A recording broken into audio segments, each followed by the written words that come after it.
പ്രിയപ്പെട്ട കുട്ടികളെ, good morning. നമ്മൾ കഴിഞ്ഞ ദിവസം പറഞ്ഞിരുന്നത് വെജിറ്റബിൾ ഡ്രഗ്സ് എന്ന് പറയുന്ന, യഥാർത്ഥത്തിൽ കോവിഡ് അടക്കം ഉള്ള കാലഘട്ടത്തിൽ നമ്മൾ ഏറ്റവും കൂടുതൽ ചിന്തിക്കുന്ന ഡ്രഗ്സ് എന്ന് പറയുന്ന ടോപ്പിക്കുമായി ബന്ധപ്പെട്ടായിരുന്നു. നമ്മൾ വെജിറ്റബിൾ ഡ്രഗ്സിന്റെ ചരിത്രം പറഞ്ഞ സമയത്ത് ലോകത്തെ മുഴുവൻ വൈദ്യന്മാരുടെയും കഥ പറഞ്ഞിരുന്നു.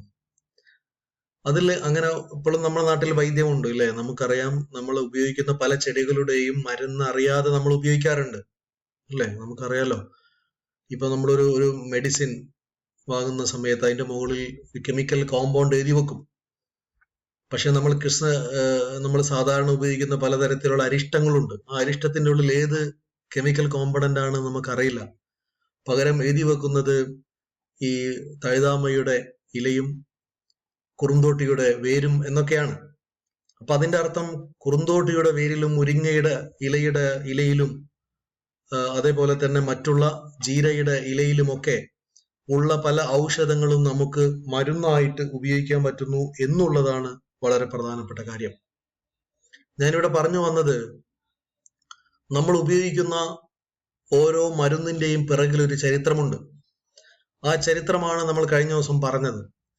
അതിന്റെ ഏറ്റവും ആധികാരികമായ ചരിത്രമാണ് ഞാൻ ഇവിടെ പറയുന്നത്. Isolation of morphine from opium. Opium എന്ന് പറയുന്ന പർട്ടിക്കുലർ ചെടിയിൽ നിന്ന് മോർഫിൻ എന്ന് പറയുന്ന വേദന സംഹാരി കണ്ടുപിടിച്ചു 806. സ്ട്രിച്ചിനിൻ എന്ന് പറയുന്ന മറ്റൊരു കോമ്പണന്റ് കണ്ടുപിടിച്ചു, മെഡിസിൻ കണ്ടുപിടിച്ചു.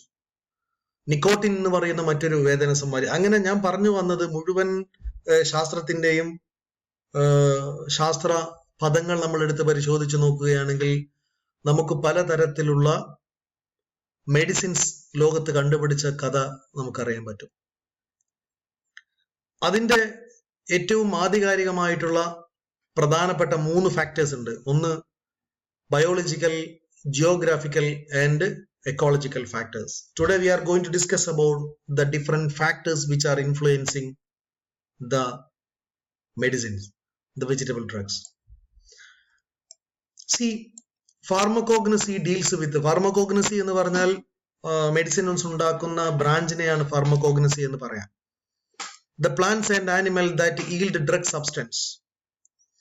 The chemical, physical, biological properties of the substance are very important. നമ്മൾ ഇവിടെ പറയാൻ പോകുന്നത് physical, chemical, biological, geographical factors ആണ്. The method employed in harvesting the crude drugs, the method employed in processing and storing crude drugs. അല്ലെ, എങ്ങനെയാണ് മരുന്നുണ്ടാക്കുന്നത്, എങ്ങനെയാണ് മരുന്ന് സൂക്ഷിച്ചു വെക്കുന്നത്. The methods employed in processing and storing crude drugs, the method used for extraction and preparation of their active constituents, the knowledge of the medicinal use of the erude drugs or crude drugs. ഞാൻ പറഞ്ഞു വന്നത്, ഒരു മരുന്ന് ഉണ്ടാക്കുമ്പോൾ നമുക്ക് എന്തൊക്കെ കാര്യങ്ങളാണ് ചെയ്യേണ്ടത്, ഒരു മരുന്ന് ഉണ്ടാക്കുന്ന സമയത്ത് ഏതൊക്കെ തലത്തിലുള്ള ഇൻഫർമേഷൻ ആണ് നമുക്ക് വേണ്ടത്. That we are going to discuss.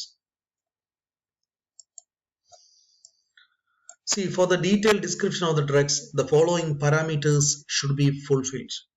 ഒന്ന്, അല്ലെ, നമ്മൾ ഒരു ഡ്രഗ് ഉണ്ടാക്കുന്ന സമയത്ത് എന്തൊക്കെയാണ് നമ്മൾ ശ്രദ്ധിക്കേണ്ടത്? ഒന്ന്, അതിന്റെ ഒറിജിൻ ആണ്. എവിടെ നിന്നാണ് ആ ഡ്രഗ് ഉത്ഭവിച്ചത്? The biological and geographical sources, a short note on the history and the name of the drugs. അപ്പോൾ നമ്മൾ ഏത് മരുന്ന് ഏത് രാജ്യത്ത് നിന്ന് ഉണ്ടാവുമ്പോഴും അതിനൊരു കഥയുണ്ടാവും കുട്ടികളെ, ഇല്ലേ? നിക്കോട്ടിൻ എന്ന് പറയുന്ന അല്ലെങ്കിൽ മോർഫിൻ എന്ന് പറയുന്ന വേദന സംഹാരി നമ്മുടെ രാജ്യത്ത് അല്ലെങ്കിൽ ലോകത്ത് ഉൽപ്പാദിപ്പിക്കപ്പെടുമ്പോൾ അതിനൊരു ചരിത്രം ഉണ്ടാവും. That should be recorded. അപ്പൊ എന്താണ് അതിന്റെ ബയോളജിക്കൽ, ജിയോഗ്രാഫിക്കൽ ഫാക്ടർ, എന്താണ് അതിന്റെ ചരിത്രം, അത് നിർബന്ധമായിട്ടും എഴുതി വെക്കണം. കൾട്ടിവേഷൻ ആൻഡ് പ്രിപ്പറേഷൻ, എങ്ങനെയാണ് ഒരു മരുന്ന് ഉണ്ടാക്കുന്നതുമായി ബന്ധപ്പെട്ട് ഏതൊക്കെ ചെടികളാണ്, പ്ലാന്റുകളാണ് നമ്മൾ കൾട്ടിവേറ്റ് ചെയ്യേണ്ടത്. ഇപ്പൊ കോട്ടക്കൽ ആയുർവൈദ്യശാലയ്ക്ക് വലിയ ഒരു കൃഷി ചെയ്യുന്ന സ്ഥലമുണ്ട്. കുർമാത്തൂർ ആയുർവേദ ആശുപത്രിക്ക് വലിയൊരു സ്ഥലമുണ്ട്. പരിയാരത്ത് വലിയൊരു സ്ഥലമുണ്ട്. ഔഷധി എന്ന് പറയുന്നത് നിങ്ങൾ കണ്ടിട്ടുണ്ടാവും ബോർഡ്. അതൊക്കെ വലിയ തരത്തിൽ ചെടികൾ നിർമ്മിക്കുന്ന, ഉൽപ്പാദിപ്പിക്കപ്പെടുന്ന സ്ഥലമാണ്. അപ്പൊ കൾട്ടിവേഷൻ ആൻഡ് പ്രിപ്പറേഷൻ, എങ്ങനെയാണ് ഈ ചെടികൾ കൾട്ടിവേറ്റ് ചെയ്യുന്നത്? Cultivation of the plant, collection of the part used, drying, packing and other treatments of the drugs during its course from the biological source to market. ഇപ്പൊ മാർക്കറ്റിലേക്ക് എത്തുന്നത് എങ്ങനെയാണ്, അല്ലെ? നമുക്കറിയാം, തെന്നന്തിരി ആയുർവേദശാല, ഔഷധി അല്ലെങ്കിൽ കോട്ടക്കൽ, ഇതൊക്കെ നമുക്കറിയാം. ഇതിന്റെ പിറകിൽ ഒരുപാട് പണികളുണ്ടല്ലോ, അല്ലെ? ഒരുപാട് ആളുകൾ നിരന്തരമായിട്ട് പണിയെടുത്തിട്ടാണ് നമ്മുടെ നാട്ടിൽ ഒരു മരുന്ന് ഉണ്ടാകുന്നത്. പാരസെറ്റമോൾ അങ്ങനെ ഉണ്ടാകുന്നു. ഇല്ലേ? നമ്മൾ കഴിക്കുന്ന പലതരത്തിലുള്ള ഗുളികളും എങ്ങനെയാണ് ഗുളിക ഉണ്ടാവുന്നത് എന്ന് നമ്മൾ നിർബന്ധമായിട്ടും അറിഞ്ഞിരിക്കേണ്ടതായിട്ടുണ്ട്. അതാണ് ഈ ടോപ്പിക്കിന്റെ പ്രസക്തി. Then characters including the macro and microbial characters. ഓരോ ചെടിയുടെ വളരുന്നതിനനുസരിച്ചുള്ള ഒരു സ്വഭാവം ഉണ്ടാവും. അപ്പം ഇന്ന ചെടി ഇന്ന സ്ഥലത്തേ ഉണ്ടാവും, ഇല്ലേ? ഇപ്പൊ നമുക്കറിയാലോ, സ്ട്രൊബൈലാന്തസ് കുന്തിയാന എന്ന് പറയുന്ന നീലക്കുറിഞ്ഞുണ്ട്. അത് എവിടെ ഉണ്ടാവുക? മൂന്നാർ മലനിരകളിൽ മാത്രമാണ്. അത് നമുക്ക് തളിപ്പറമ്പ് കിട്ടൂലല്ലോ. ദെൻ കൺസ്റ്റിറ്റ്യൂന്റ് എന്തൊക്കെയാണ് അതിലുള്ളത്? ആ ചെടിയിൽ പ്രധാനമായിട്ടുള്ള കോമ്പൗണ്ടുകൾ ഏതൊക്കെയാണ്? ഏതൊക്കെ ആൽക്കലോയിഡാണ് അതിലുള്ളത്? അല്ലെ, തഴുതാമ എന്ന് പറയുന്ന ചെടിയിൽ ബൊർഹേവിൻ എന്ന് പറയുന്ന ആൽക്കലോയിഡ് ഉള്ളത് പോലെ തന്നെ നമ്മുടെ കുറുന്തോട്ടിയിൽ വേറൊരു ആൽക്കലോയിഡ് ആണുള്ളത്. അങ്ങനെ ഓരോ ചെടിയിൽ ഓരോ ആൽക്കലോയിഡ്, ഓരോ കൺസ്റ്റിറ്റ്യൂവന്റ് ഉണ്ട്. Chemical test, the chemical identification of the drugs. അപ്പൊ ടെസ്റ്റ് ചെയ്യണം നമുക്ക് ഏതാ അതിലുള്ളത്. നമുക്ക് അതിൽ GCMS എന്നൊക്കെ പറഞ്ഞ വലിയ ഇൻസ്ട്രുമെന്റ് ഉപയോഗിച്ചിട്ട് ടെസ്റ്റ് ചെയ്യണം. സർസെയ്ത് കോഡിൽ അങ്ങനെ ഒരു ഇൻസ്ട്രുമെന്റ് ഉണ്ട്. ഏത് ചെടി കൊണ്ടുപോകുകയാണെങ്കിലും ആ ചെടിൻ്റെ ഉള്ളിൽ ഏത് കോമ്പൗണ്ട് ഉണ്ട് എന്ന് നമുക്ക് പറയാൻ പറ്റും. Alteration and or substitution, isolation and purification of the active constituent, uses of the drugs in folk medicine and therapy. Okay, അപ്പം ഓരോ ഡ്രഗിന്റെയും ഫോക്ക്, അതിന്റെ ചരിത്രം എന്താണ്? ഇപ്പൊ തുളസിയുടെ ഫോക്ക് എന്താണ്? അത് തലയിൽ വെച്ച് കഴിഞ്ഞാൽ ജലദോഷം കുറയും എന്നുള്ള ഒരു ഫോക്ക് നോളജ് ആണ്. അതേപോലെ മറ്റു പല ആവശ്യത്തിന്, നമുക്ക് തെറാപ്പി ആവശ്യത്തിനൊക്കെ പല ചെടികൾ ഉപയോഗിച്ചിട്ടുണ്ട്. അപ്പൊ ഈ നോളജ് ഒക്കെ നമ്മൾ ഒരു ഡ്രഗ് ഉൽപ്പാദിപ്പിക്കുമ്പോൾ ക്രോഡീകരിക്കേണ്ടതായിട്ടുണ്ട്. അല്ലാണ്ട് ഒരു സുപ്രഭാതത്തിൽ ഒരു ചെടി എടുത്തിട്ട് അങ്ങ് ഒരു മരുന്നുണ്ടാക്കല്ല. ആ മരുന്നുണ്ടാക്കുന്നതിന്റെ പിറകിൽ വലിയ തരത്തിലുള്ള പഠനങ്ങളും ശാസ്ത്ര ഗവേഷണങ്ങളും അത്യന്താപേക്ഷിതമാണ്.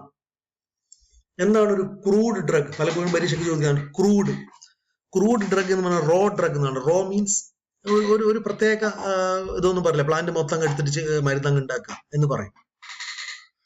It is the harvested and usually the dried plant or animal source of pharmaceutically or medicinally useful products before they have undergone extensive processing or modification. അപ്പൊ നമ്മളോട് പറയണ്ട കുറുന്തോട്ടി എടുത്തോളൂ എന്ന് പറയും. നമുക്ക് കുറുന്തോട്ടിന്റെ ഏത് ഭാഗം എന്ന് പോലും അറിയുന്നുണ്ടാവില്ല. കുറുന്തോട്ടി ഏത് സമയത്ത് വേരെടുക്കണം, ഏത് സമയത്താണ്, അല്ലെങ്കിൽ ഏത് ഭാഗത്തുള്ള, അല്ലെങ്കിൽ ഏത് പ്രദേശത്തുള്ള വേരാണ് എടുക്കേണ്ടതെന്നൊക്കെ ഉള്ള ഇൻഫർമേഷൻ ഉണ്ട്. ഇതൊന്നും അറിയാതെ നമ്മൾ റോഡ് സൈഡിലെ കുറുന്തോട്ടി എടുത്തിട്ട് മരുന്നുണ്ടാക്കുകയാണെങ്കിൽ that is called crude drug. That is what is called crude drug. It is a part of plant or animal which has been or still used in medicine or such products of these vegetable parts which have been extracted but not used. അതായത് വ്യക്തമായിട്ടുള്ള ധാരണയില്ലാതെ ഒരു ചെടിയെ മരുന്നായിട്ട് ഉപയോഗിക്കുന്നുണ്ടെങ്കിൽ അത്തരത്തിലുള്ള മരുന്നിനെയാണ് crude drug എന്ന് പറയുന്നത്. Drug എന്ന് പറഞ്ഞാൽ നമ്മൾ ഉപയോഗിക്കുന്ന മയക്കുമരുന്ന് മാത്രമല്ല, ഡ്രഗ് എന്ന് പറഞ്ഞാൽ ഒരു മെഡിസിനാണ്. ഓക്കെ, നമ്മുടെ നാട്ടിൽ ഡ്രഗ് എന്ന് പറയുന്നതിന്റെ അർത്ഥം വേറൊന്നാണ്. പക്ഷെ നമ്മൾ നോർമലി മനസ്സിലാക്കുന്ന ഡ്രഗ് എന്ന് പറഞ്ഞാൽ it is an important medicine. ഇനി അങ്ങനെ ഉപയോഗിക്കുന്ന ക്രൂഡ് ഡ്രഗിന് കുറച്ച് എക്സാമ്പിൾ ഉണ്ട്. ഒന്ന് entire plant or animal, that is lobelia, mentha, cantharidis, cochineal. ഇതൊക്കെ ക്രൂഡ് ആയിട്ടുള്ള ഡ്രഗാണ്. Entire members of the plant or animal, that is clove and thyroid gland. Clove ഉണ്ട് അല്ലേ? നമുക്കറിയാം ക്ലോവ് അല്ലെ, നമ്മുടെ നാട്ടിൽ കറാമ്പട്ട, കറാപ്പൂ എന്നൊക്കെ പറയുന്ന സാധനമില്ലേ, അത് നമ്മൾ വളരെ ഡയറക്റ്റ് ആയിട്ട് ഉപയോഗിക്കുന്നതാണ്. മിനറൽ, ചോക്ക്, കലോൺ ആൻഡ് ടാക്ക്, ഇതെല്ലാം മിനറൽ ആയിട്ട് ഡയറക്റ്റ് ആയിട്ട് ഉപയോഗിക്കുന്നതാണ്. Substances derived from plants or animal, that is opium, aloes, trangina, resins, musk, beeswax and gelatin. ഇതൊക്കെ പ്ലാന്റിൽ നിന്ന് ഡയറക്റ്റ് ആയിട്ട് ഉപയോഗിക്കുന്ന ക്രൂഡാണ്. ഒറ്റയടിക്ക് നമുക്ക് ഉപയോഗിക്കാം അല്ലെ. അങ്ങനെ അതിന് കുറെ പോസിറ്റീവ് സംഗതികളുണ്ട്, നെഗറ്റീവ് സംഗതികളുണ്ട്. പോസിറ്റീവ് സംഗതി വെച്ചാൽ അത് മൊത്തം മെഡിസിനാന്ന് പറയാം അല്ലെ. നമ്മൾ പറയാല്ലേ കറിവേപ്പിന്റെ അല്ല ബെസ്റ്റാന്ന് പറയും അല്ലെ. നമ്മൾ വേറെ നോക്കണമെന്നില്ല, കഴിച്ചോളാൻ പറയും. അതേപോലെ തന്നെ നമ്മൾ മുരിങ്ങയുടെ ഇല ബെസ്റ്റാന്ന് പറയും. That's A crude.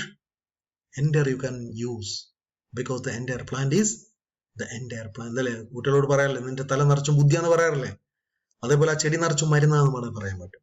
That is what is called crude drug.